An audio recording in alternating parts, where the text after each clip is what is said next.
nós também, como igreja, não só como pessoa física, mas como igreja, como ministério, nós também precisamos de ajuda de outros ministérios. Ninguém pode dizer assim, eu posso caminhar sozinho, não preciso da ajuda de ninguém. Isso não existe, né? Nós precisamos da ajuda uns dos outros. E tudo está caminhando assim para que a gente esteja cada vez mais próximo, né? E uma palavra que de tempos em tempos Deus ministra ao meu coração é a parábola dos talentos, né? Que nós não podemos enterrar os talentos. A gente sabe que aquela passagem na Bíblia, talento ali, é um tipo de um peso de medida, né? É como se fosse uma moeda, é um peso de medida, não é o talento que a gente usa na linguagem portuguesa, né? O talento, o dom, mas essa passagem ela serve para ensinar sobre isso também, né? Sempre serviu a vida toda e eu creio que continua servindo, né? E Deus falou muito forte comigo quando eu fiz o meu encontro face a face com Deus, que eu não poderia enterrar nenhum dos talentos que Deus me deu. Eu confesso para vocês que de vez em quando eu vejo alguém que toca violão mesmo, que é músico, a minha vontade é empacotar o meu violãozinho numa caixinha e nunca mais tocar violão, só pregar. Essa é a vontade da minha alma, porque perto de músicos profissionais que tem por aí, eu me sinto assim, ninguém, né? Um nada. No entanto, Deus está sempre lembrando que não é para me enterrar o dom. Então, eu me considero meio desafinado, meio sem ritmo, mas é o que eu sei fazer.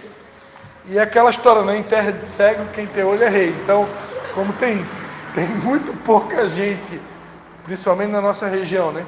Muito pouca gente para poder servir, a palavra de Deus diz, né, que a seara é grande e são poucos os trabalhadores, então, eis-me aqui, né?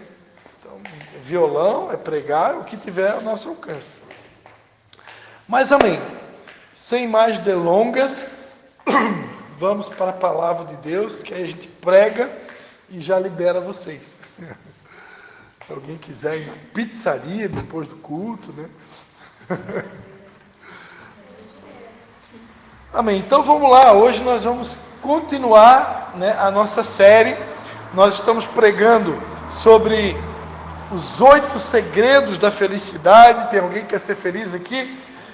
E hoje a gente vai pregar o 7º, né? Então já estamos quase no final da nossa série. Então é uma série, né, maravilhosa. O Sermão da Montanha, ele é uma das passagens mais famosas de toda a Bíblia, né? E aqui, de fato, a gente aprende aqui segredos maravilhosos. E a gente tem aprendido, né, que isso aqui realmente é o suprassumo, é algo que bate forte no coração de Deus. Então nós já aprendemos aqui sobre os pobres de espírito, sobre os que choram, sobre os mansos, os que têm sede e fome de justiça, os misericordiosos, os puros de coração. E hoje, Mateus 5:9, Evangelho de Mateus, capítulo 5, versículo 9, vai dizer: bem-aventurados os pacificadores, porque eles serão chamados filhos de Deus. Vou repetir: bem-aventurados os pacificadores, porque eles serão chamados filhos de Deus. Amém? Vamos orar. Estenda a tua mão aí na direção do pastor, né? E abençoa a minha vida. Pai, em nome de Jesus, Senhor, quero te dar graças por mais essa oportunidade de compartilhar a tua palavra. E te peço que teu Espírito Santo possa estar nos instruindo, nos inspirando e nos conduzindo durante todo esse tempo que nós estaremos compartilhando a tua palavra. A ti seja a honra, glória e louvor para todos sempre, em nome de Jesus. Amém. Amém, amados? Então, mais um segredo da felicidade hoje, né? O nosso 7º segredo da felicidade é os pacificadores. Hoje nós vamos falar sobre os pacificadores. Felizes, mais do que felizes, bem-aventurados são os pacificadores. O que é um pacificador? Pacificador é muito simples. Pacificador é quem promove a paz. Né? Então, o que é um pacificador? Pacificador é alguém que promove a paz. Pacificador, ele é um agente de reconciliação. Pacificador é aquela pessoa que ele percebe, ele sente no ar que tem alguém que está magoado com alguém, está ferido com alguém, está tendo dificuldade de caminhar com alguém, e o pacificador, ele é aquele que, de fato, vive na prática o ministério da reconciliação. Ele é, como a gente era jovem, né? Quando a gente era jovem tinha o tal do Cupido, né? Então o Cupido era uma espécie de um anjinho, que ele tinha um arco e flecha, né? E tinha um coraçãozinho na ponta da flecha, e quando ele queria fazer com que a menina se apaixonasse pelo menino, ou o menino se apaixonasse pela menina, o Cupido ia lá e flechava, né? Um dos dois, né? Então o objetivo do Cupido era fazer com que um se apaixonasse pelo outro. Então, aquele que tem o ministério da reconciliação, aquele que é o embaixador da paz, ele é mais ou menos uma espécie de Cupido que tem, vamos levar para o lado bom da coisa, né? Que tem essa responsabilidade, ou essa missão de reconciliar as pessoas, de promover a paz, né? É aquela pessoa que tem o ministério de Levi, né? Eu gosto sempre de citar que o nome do meu filho, ele tem uma inspiração bíblica, né? A palavra de Deus diz que quando Lia, esposa de Jacó, depois de ter vários filhos, e naquela época ela queria, a mulher ela queria muitas vezes, ela tentava muitas vezes conquistar o marido dando filhos para ele. Era uma das formas de conquistar o marido. E Lia estava ali tentando conquistar Jacó. Quando nasceu Levi, Lia falou assim: agora o meu marido se unirá a mim. Portanto, este filho aí, esta criança, vai se chamar Levi, que significa aquele que une, ou ligado, unido. Então, quando Lia colocou o nome daquela criança de Levi, ela estava profetizando: através dessa criança, o meu marido vai se ligar a mim, ele vai se unir a mim. Então, Levi significa aquele que une, aquele que liga, aquele que ajunta o que está separado, o que está dividido. Então, o pacificador, ele tem esse ministério levítico, o ministério de Levi. O pacificador é aquele que une. O pacificador é aquele que pega duas pessoas que estão magoadas, estão feridas uma com a outra, que não querem andar junto. É aquele casal que na hora que vai dormir, né, bumbum com bumbum, né? Um vira para um lado, o outro vira para o outro. Eu não quero conversa. Dorme aí que eu não tenho assunto para ti. Então, quando entra na área o pacificador é aquele que vai lá e promove a paz, promove a reconciliação. E Jesus vai dizer que essa pessoa, esse ser humano que tem esse ministério, esse chamado de promover a paz, esse daí, além de ser considerado mais do que feliz, tem mais uma promessa aí. A Bíblia diz que estes serão chamados filhos de Deus. É interessante que nós encontramos poucos textos na Bíblia que vão relatar ou vão dar uma pista, por assim dizer, do que é necessário fazer para se tornar um filho de Deus. Uma das pistas a gente vai lá ver no Evangelho de João, que aqueles que receberam a Jesus como Senhor e Salvador, a Bíblia diz que Deus deu-lhes o poder de se tornarem filhos de Deus. Então, para ser considerado filho de Deus, em primeiro lugar, eu tenho que aceitar Jesus como meu Senhor e meu Salvador. E depois também Jesus vai dizer no Evangelho de João que vocês são meus discípulos. Ele não fala filhos, ele fala discípulos, se vocês fizerem o que eu vos mando. Então, para ser considerado um discípulo, alguém mais íntimo de Jesus, eu tenho que obedecer. Não basta apenas seguir, eu tenho que obedecer. E aqui a Bíblia vai dizer, mais uma vez, que para ser considerado um filho de Deus, eu preciso ser um pacificador. Então, na verdade, filho de Deus mesmo, legítimo, não é todo mundo. Filho legítimo é aquele que crê que Jesus é o Filho de Deus e é aquele que se torna um pacificador. Quantos estão entendendo? Então, o assunto aqui hoje é paz, né? Promover a paz. O pacificador é aquele que promove a paz. O que é paz? Paz é tranquilidade de alma, tranquilidade de espírito. Quando a gente usa a expressão, ou ouve alguém dizer assim, ó, fulano de tal tem uma paz. Você percebeu que aquela irmã tem uma paz? Aquele irmão, quando ele fala, ele transmite tanta paz, né? O que é a paz? A paz é tranquilidade de alma, é tranquilidade do espírito. A pessoa, ela está calma, ela está tranquila, ela não tem perturbação, não tem agitação na alma. E como é bom estar perto de pessoas que estão cheias de paz. Essas pessoas que estão cheias de paz, normalmente são os pacificadores. Aqueles que, além de promover a paz, de promover a reconciliação, eles conseguem também tranquilizar a alma de outras pessoas. Eu entendo que um pacificador também é alguém que tem a capacidade de tranquilizar a alma de alguém, né? Coisa maravilhosa é quando a gente consegue contribuir, porque nem sempre, às vezes a nossa esposa, o nosso marido está precisando de uma palavra de ânimo, né? Hoje de manhã aconteceu uma situação que deixou minha esposa um pouquinho triste, e nem sempre na hora a gente tem uma palavra certa para dar, né? Às vezes a gente é meio insensível e não consegue trazer uma palavra, mas depois, num determinado momento, ela me pediu uma palavra, e eu me lembro que uma das palavras que eu dei a ela foi Romanos 8:28, que diante da situação ali, que era o pedágio, né, que foi cancelado por causa da chuva, eu falei, né, todas as coisas contribuem para o bem daqueles que amam a Deus, daqueles que são chamados segundo o seu propósito. Então, perante a palavra de Deus,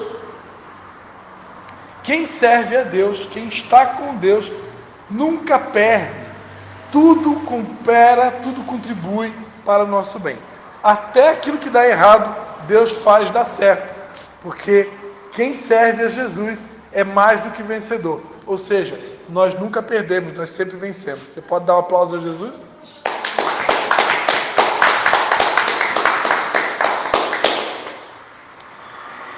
Eu já falei para vocês aqui que eu fiz uma colinha de uma Bíblia de criança, né, que a psicóloga do meu filho utiliza, e eu quero ler para vocês aqui o que eu extraí da Bíblia infantil no que diz respeito aos pacificadores, estes que serão chamados filhos de Deus.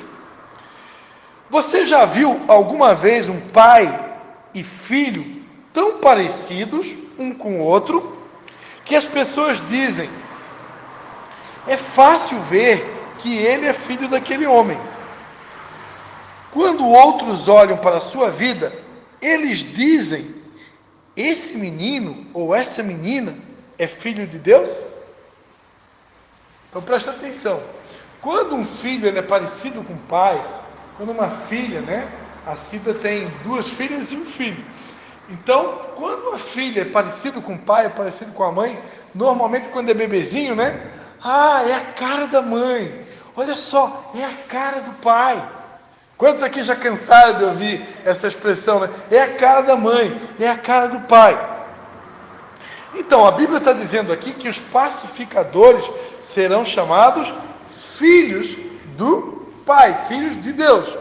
Então, será que as pessoas, quando olham para nós, elas conseguem dizer, olha, é a cara do Pai. Olha, essa irmã aí é a cara do Pai, é a cara de Deus. Como ela é parecida com Jesus, como ele é parecido com Jesus. Será que as pessoas conseguem ver isso em nós por causa das nossas atitudes? Talvez digam, se você for um pacificador. Se você for um pacificador, pode acontecer de alguém dizer, olha, essa pessoa é parecida com Jesus. Olha, esse jovem é parecido com Jesus. Olha, esse homem é parecido com Jesus. Olha, essa mulher é parecida, ela se parece com Jesus. Né?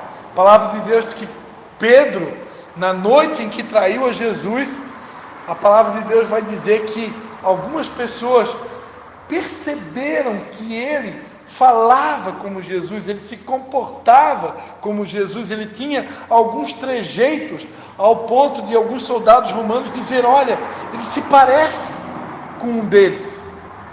E por isso é que ali indagaram a Pedro se realmente ele era um deles, ele era um seguidor de Jesus. Foi quando Pedro disse, não, eu nem conheço esse homem aí, eu não tenho nada a ver com esse camarada. É interessante que muitos, né, até nos dias de hoje, muitos querem seguir a Jesus, mas não querem se comprometer com Jesus. Querem seguir a Jesus, mas querem fazer igual a Nicodemos, né? Seguir a Jesus à distância, seguir a Jesus no escuro, quando ninguém percebe, né? E não tem como seguir Jesus à distância, não tem como seguir Jesus sem ser percebido, sem ser identificado. E Pedro não queria ser identificado como um discípulo de Jesus e por isso acabou negando a Cristo 3 vezes. Mas o comportamento de Pedro, as atitudes de Pedro demonstravam que ele seguia a Jesus. Aí eu pergunto para vocês, será que as nossas atitudes demonstram que nós realmente seguimos a Jesus? Se nós nos tornarmos pacificadores, nós seremos considerados filhos de Deus. E aí as pessoas certamente vão dizer, olha, ele parece com um filho de Deus. Porque um filho de Deus, ele é um pacificador. Os pacificadores, eles promovem a paz entre os inimigos. Quando nós fazemos isso, quando nós conseguimos promover a paz entre dois inimigos, entre uma pessoa que está divorciada da outra ou separada, nós nos tornamos filhos de Deus.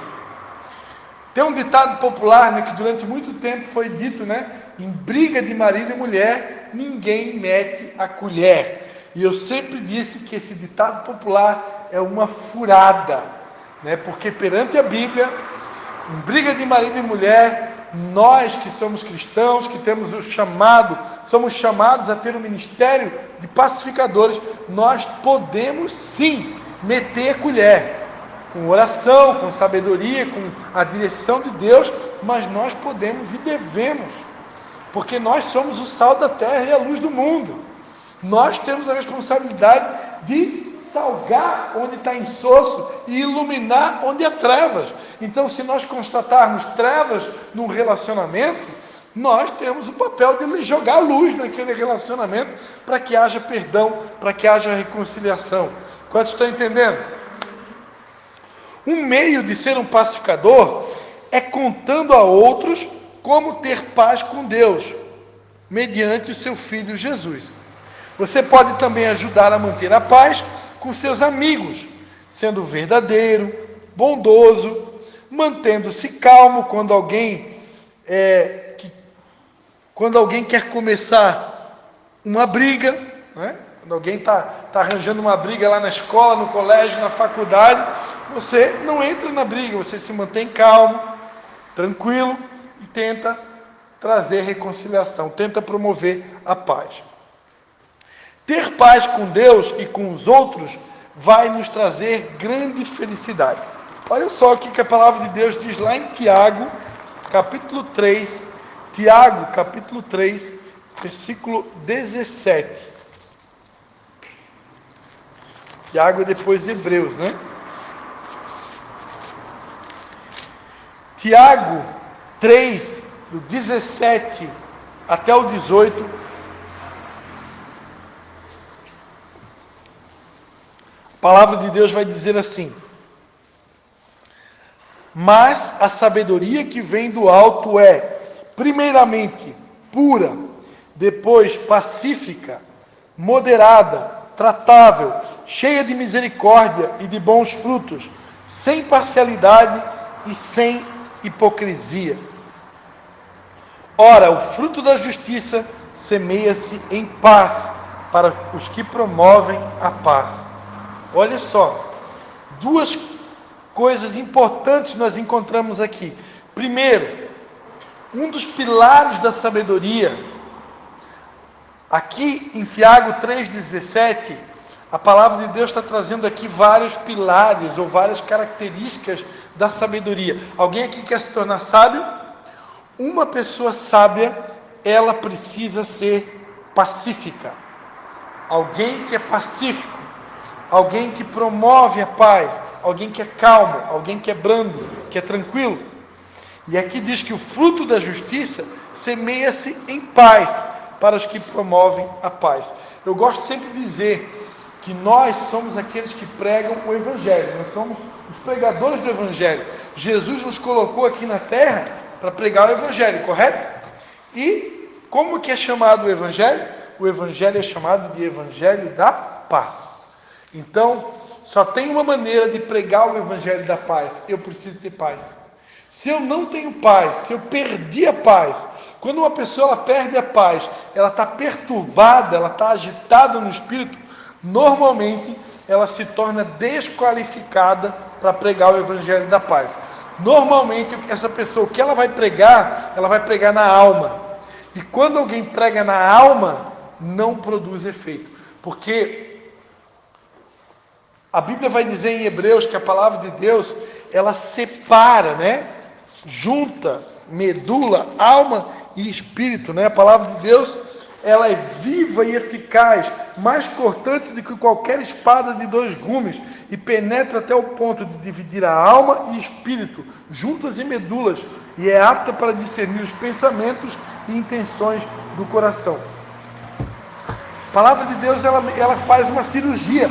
Quando nós pregamos a palavra de Deus no Espírito, inspirado pelo Espírito Santo, ela promove uma cirurgia espiritual. Ela remove a nossa carne, ela separa a alma do espírito.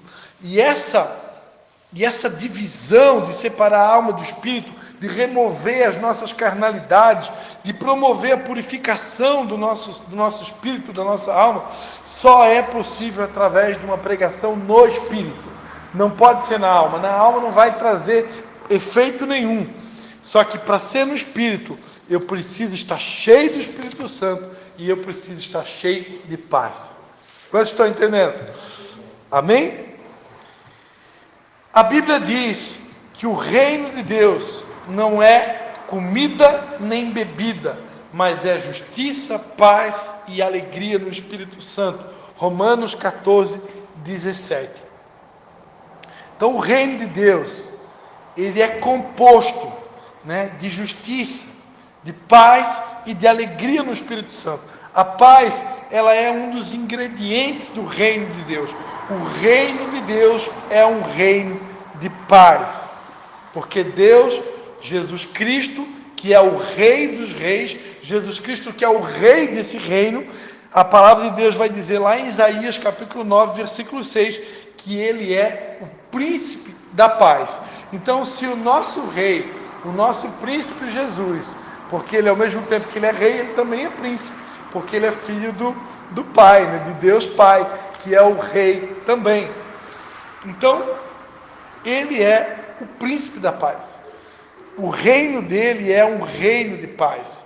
Portanto, se nós queremos pertencer ao reino do príncipe da paz, que é Jesus, nós precisamos ser pacificadores.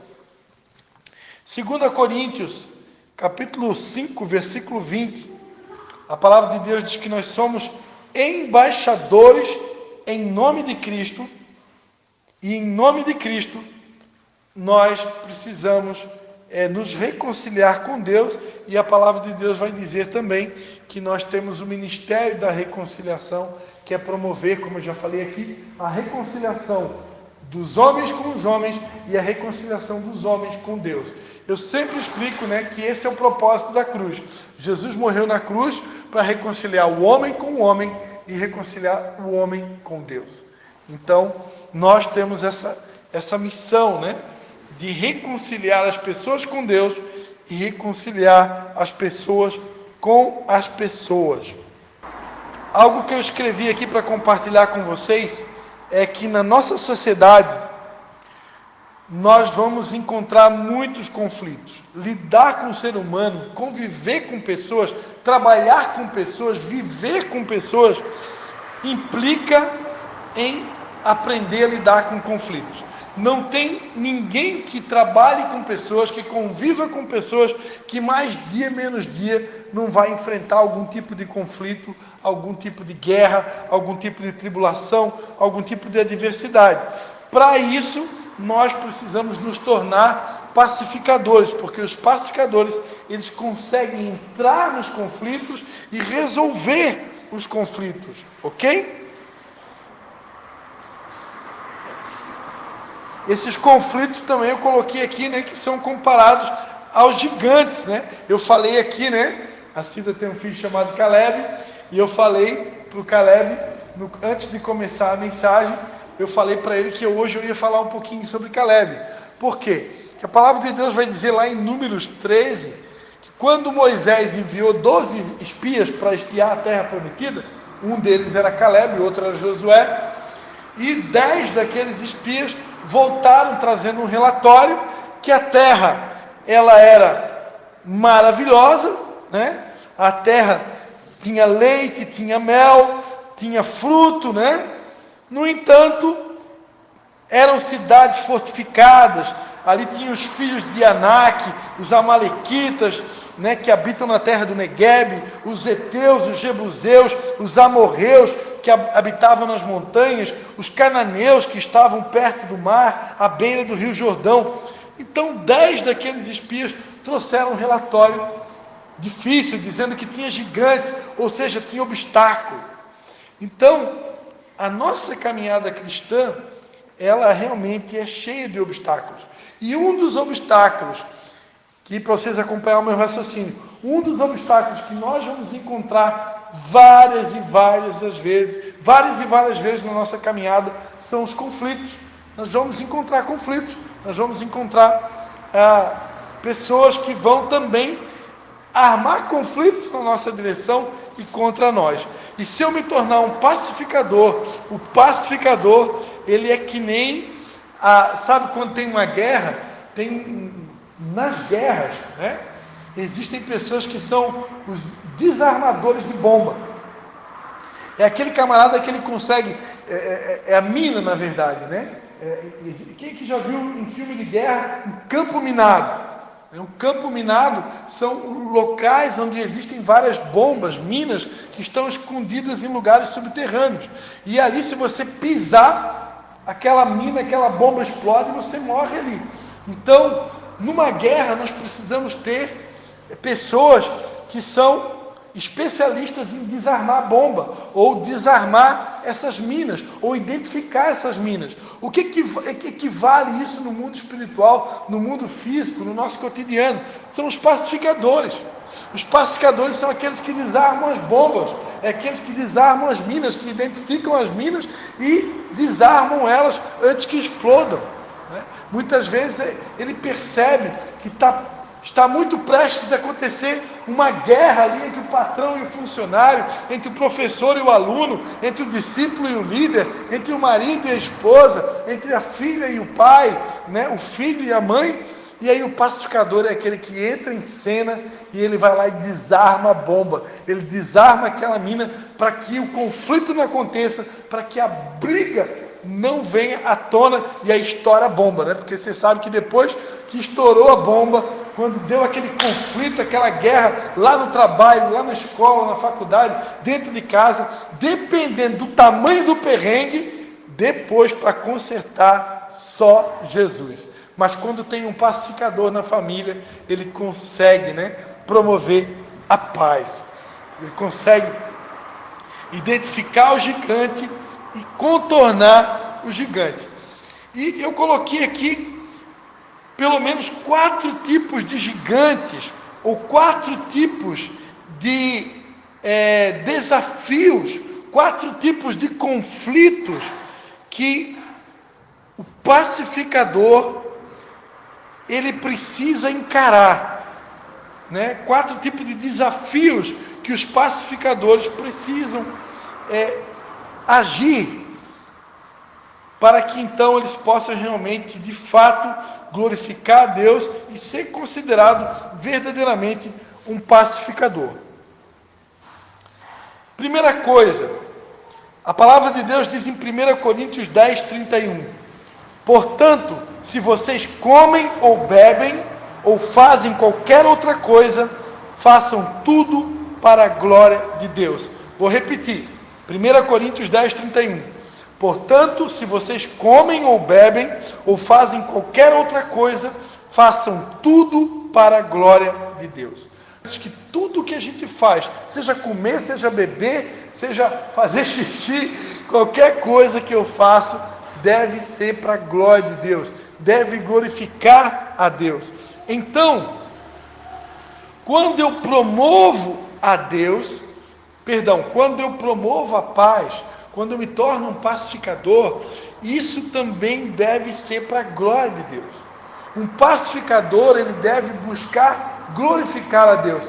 Eu não sou um pacificador, eu não me torno um pacificador, alguém que tranquiliza a alma das pessoas, alguém que promove a paz entre as pessoas, para a glória minha. Eu faço isso para a glória de Deus. Porque quando eu promovo a paz, quando eu tranquilizo a paz de uma outra pessoa, ao ponto das pessoas perceberem a paz de Deus em mim, ao ponto das pessoas verem Jesus em mim, isso deve atrair, produzir glória para Deus. Amém? Porque a Bíblia diz que porque dele, por ele e para ele são todas as coisas. Então tudo que nós fazemos deve gerar glória para o Pai. A Bíblia vai dizer que as pessoas possam ver as nossas boas obras e possam glorificar o Pai. Quando eu me torno um pacificador, eu estou fazendo uma boa obra, porque promover a paz, promover a reconciliação é uma excelente obra, e quando eu estou praticando essa excelente obra, eu estou produzindo glória para Deus. Então, o primeiro desafio de um pacificador é promover glória para o Pai, é glorificar a Deus, porque para isso nós somos chamados. Segunda coisa, se eu desejo me tornar um pacificador, eu preciso, em primeiro lugar, começar a olhar para dentro de mim e enxergar os meus próprios defeitos e assumir os meus defeitos, as minhas imperfeições. A palavra de Deus vai dizer em Mateus 7, de 1 ao 5, não julguem para que vocês não sejam julgados, pois com o critério com que vocês julgarem, vocês serão julgados, e com a medida com que vocês tiverem medido, vocês também serão medidos. Porque você vê o cisco no olho do teu irmão, mas não repara na trave que está no teu próprio olho? Ou como você dirá ao seu irmão, deixe que eu tire o cisco do teu olho, quando você tem uma trave no seu próprio olho? Hipócrita, tire primeiro a trave do seu olho, e então você verá claramente para tirar o cisco do olho do teu irmão. Mateus 7, do 1 ao 5. Então, muitas vezes, nós somos especialistas em perceber o cisco no olho do irmão. A gente vê a falha no outro, o defeito no outro, quando muitas vezes tem uma trave na frente dos nossos olhos. Se eu quero ser um pacificador, se eu quero me tornar um pacificador, primeiro eu preciso aprender a identificar os meus ciscos, as minhas traves, para que então eu me torne apto, capaz de poder tirar o cisco do outro irmão. Então, antes de eu almejar pregar o evangelho da paz, eu preciso me certificar que eu estou em paz e que eu vivo, ou pelo menos estou me esforçando para pregar aquilo que eu vivo. Não tem nenhum problema da gente não viver tudo aquilo que a gente prega, porque tem pessoas que acham que eu preciso me tornar Deus para depois começar a pregar o evangelho. Isso é uma mentira. Não tem nenhuma pessoa que prega o evangelho que é perfeita. Todos estão em obras. Mas eu preciso ser sincero comigo mesmo. Eu preciso ter um vocabulário, uma linguagem humilde. né? Não arrogante. Às vezes eu posso usar um vocabulário que dá a impressão que todo mundo peca menos eu. E isso é muito perigoso e pode dificultar no meu chamado de ser o embaixador da paz, alguém que prega o evangelho da paz.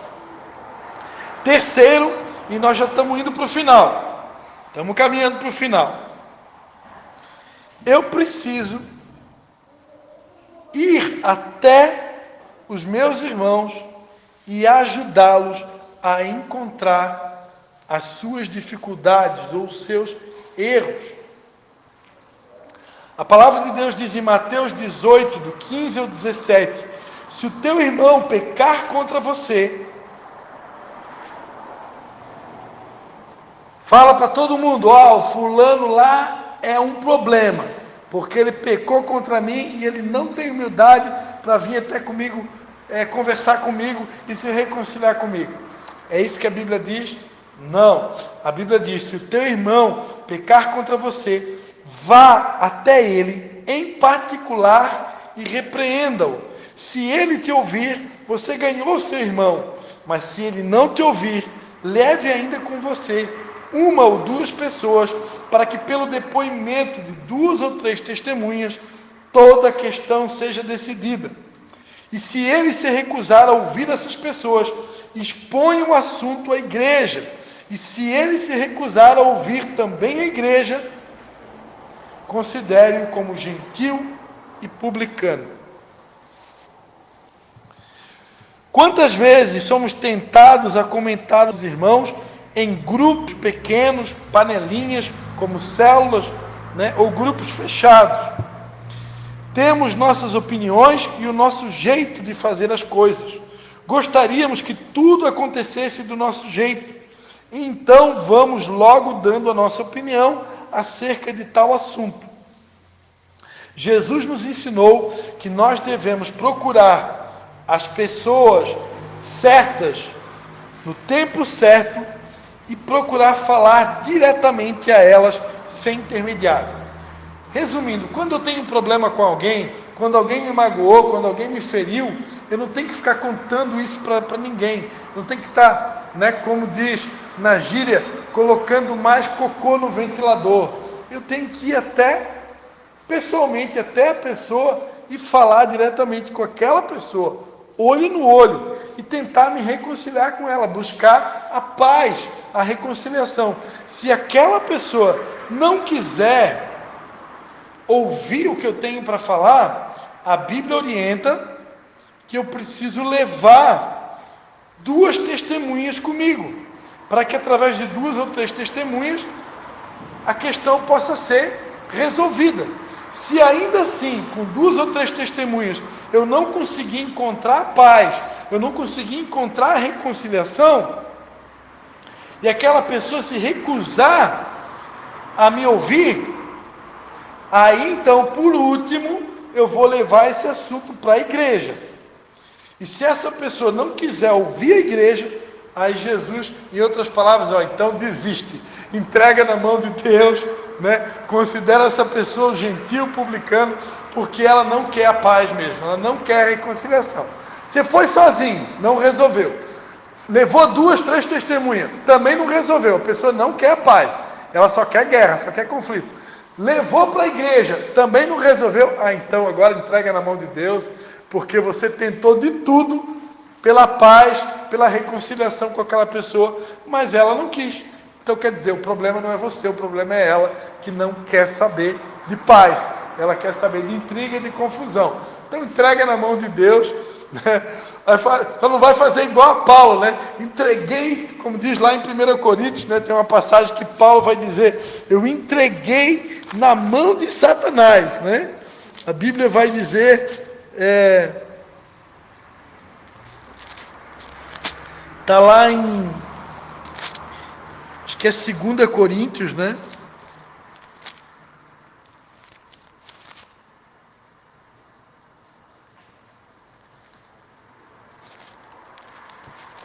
Deixa eu ver se eu acho rapidinho aqui. É 1 Coríntios. Deixa eu ver se eu acho rapidinho aqui. É 1 Coríntios capítulo 5, né? 1 Coríntios 5, a palavra de Deus vai dizer assim: geralmente se ouve que há entre vós imoralidade, e imoralidade tal como nem mesmo entre os gentios, isto é, haver quem abuse da mulher do seu pai. Meu Deus, alguém abusar da mulher do pai. Estais inchados e nem ao menos vos entristecestes, para que fosse tirado do vosso meio quem cometeu tal ação. Eu, na verdade, ainda que ausente no corpo, mas presente no espírito, já determinei, como se estivesse presente, que o que tal ato praticou, em nome de nosso Senhor Jesus Cristo, juntos vós e o meu espírito, pelo poder do nosso Senhor Jesus Cristo, seja entregue a Satanás para a destruição da carne, para que o espírito seja salvo no dia do Senhor Jesus. Olha só. A Bíblia diz que lá na igreja de Corinto, a imoralidade estava num ponto, ao ponto de alguém abusar da mulher do seu próprio pai. Eles estavam inchados e não eram capazes de se entristecer, ou seja, não se arrependiam do pecado. E aí Paulo pede a igreja de Corinto, que esse irmão aí que estava imoral, né, que não se arrependia da sua imoralidade, que ele fosse entregue a Satanás para a destruição da carne, para que o espírito fosse salvo no dia do Senhor. Olha só, meu Deus. Então, quando a pessoa não quer se reconciliar de jeito nenhum, não precisa fazer igual a Paulo aqui, né? Entrega nas mãos de Deus, que Deus sabe o que vai fazer. Finalmente, irmãos, o quarto desafio de um pacificador é buscar a reconciliação, como eu já falei aqui. A palavra de Deus diz em Mateus 5, 23 ao 26. Se você estiver trazendo a sua oferta ao altar, e lá se lembrar que o teu irmão tem alguma coisa contra você, deixe diante do altar a sua oferta, e vá primeiro reconciliar-se com o seu irmão. E então volte e faça a sua oferta. Entre em acordo sem demora com o seu adversário, enquanto você está com ele a caminho, para que o adversário não entregue você ao juiz, e o juiz entregue você ao oficial de justiça, e você seja jogado na prisão. Em verdade lhe digo, que você não sairá dali, enquanto não pagar o último centavo. Então Jesus está dizendo aqui que se eu for entregar minha oferta no altar, e no meio do caminho me lembrar que uma pessoa tem alguma coisa contra mim, eu tenho que deixar aquela oferta, e primeiro me reconciliar com o meu irmão, e depois então entregar a minha oferta. Porque para Deus não faz sentido, oferta para Deus, entregar oferta, entregar dízimo, isso é cultuar. Porque no Antigo Testamento não tinha como prestar um culto sem sacrificar um animal, sem sacrificar algo para Deus, sem levar uma oferta. Na mentalidade do judeu, não existe culto sem oferta, sem sacrifício. Então, primeiro, eles sacrificam, oferecem algo, para depois, então, cultuar a Deus. Porque, na verdade, a oferta é o culto a Deus. Por isso que a Bíblia vai dizer em Romanos 12:1, rogo-vos, pois, irmãos, que apresentei os vossos corpos como sacrifício vivo e agradável a Deus, porque esse é o vosso culto racional. Na mentalidade de Deus, assim como na mentalidade do judeu, sem sacrifício, sem oferta, não tem culto. Então, oferta é algo muito sério para Deus. Se eu estou com mágoa no meu coração, tenho dificuldade de perdoar alguém, ou estou com algum problema com alguém, primeiro eu tenho que me reconciliar com aquela pessoa, porque senão eu corro o risco de Deus não receber a minha oferta. Ok? Jesus morreu pela reconciliação do mundo com Deus, né? João 3,16. Assim sendo, como discípulos de Jesus, nós temos o dever de contribuir para que os homens se reconciliem uns com os outros e que os homens se reconciliem com Deus Pai. Este é o propósito maior da cruz, e é por isso que o maior mandamento é: amarás o Senhor teu Deus de todo o teu coração, de toda a tua alma e de todo o teu entendimento. E o segundo, semelhante a este, é: amarás o teu próximo como a ti mesmo. Amém? Quando nós promovemos o ministério da reconciliação, quando nós nos tornamos pacificadores, embaixadores da paz, e nós contribuímos para promover a paz entre as pessoas com pessoas e as pessoas com Deus, nós acabamos cumprindo o principal mandamento, que é amar a Deus de todo o coração, alma e entendimento, e ao próximo como a si mesmo. Amém? Então essa é a palavra de Deus para nós nessa noite. Felizes os pacificadores. Esse é o nosso 7º segredo da felicidade. Se eu quero ser feliz, eu preciso me tornar um pacificador. Vou convidar vocês a fechar os olhos. Nós vamos estar orando, pedindo a Deus que Deus possa realmente trabalhar em nós, nos moldar ao ponto de fazer realmente, de fato, de verdade, de cada um de nós um pacificador, um embaixador da paz, Alguém que tem um ministério de Levi, Aquele que une, aquele que ajunta, aquele que colabora com a unidade do corpo de Cristo, que ajunta aquilo que está dividido, aquilo que está separado. Pai, em nome de Jesus, Senhor, eu quero te louvar, Senhor, por essa palavra. Eu quero te dar graças mais uma vez pela presença do teu Espírito Santo, por toda a inspiração que vem do Senhor. E eu quero te pedir, Pai, em primeiro lugar, misericórdia, Pai. Misericórdia de cada um de nós, Pai. Misericórdia, Pai, porque nem sempre, Deus, nós conseguimos viver a Tua palavra na íntegra. Misericórdia, Pai, porque nem sempre nós somos estes pacificadores. Nem sempre nós temos esta paz no nosso interior para repartir com o nosso irmão. Muitas vezes nós somos assaltados pela ansiedade, somos assaltados pelo medo, somos assaltados pela incerteza do amanhã e acabamos perdendo a paz. E quando perdemos a Tua paz, nós somos desabilitados de transmitir a Tua paz, o Evangelho da paz. Mas nesse dia, nós te pedimos compaixão e misericórdia de nós, Pai. Restaura em nós a Tua paz.